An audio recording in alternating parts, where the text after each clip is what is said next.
তোমরা যারা আমার পোলাও রান্নার রেসিপি চেয়েছো ভিডিওটি তাদের জন্য।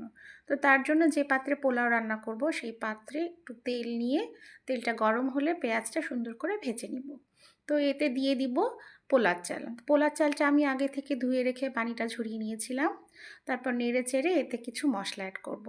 তো আমি এতে অ্যাড করছি বড় এলাচ, ছোট এলাচ, দারুচিনি, লবঙ্গ, জয়ত্রী, জায়ফল, কিশমিশ, বাদাম, 2 রকম তোমরা ইচ্ছা মতো বাদাম দিতে পারো। তো এগুলো খুব ভালো করে নেড়ে চেড়ে মিক্স করে নিয়ে এতে অ্যাড করছি পরিমাণ মতো লবণ। তো লবণটা তোমরা বলক আসার সময়ও দিতে পারো বা এখন একটু লবণ দিয়ে পরে চেখে দেখতে পারো। তারপর দিয়ে দিচ্ছি গরম পানি। তো ফুটে এলে এতে আমি দিয়ে দিব 2 কাপ পরিমাণ দুধ। আমি এক কেজি চালের জন্য 2 কাপ দুধ ব্যবহার করছি, তোমরা মেজারমেন্টটা সেরকম দেবে। তারপর নেড়ে চেড়ে ঢাকনা দিয়ে ঢেকে দিচ্ছি।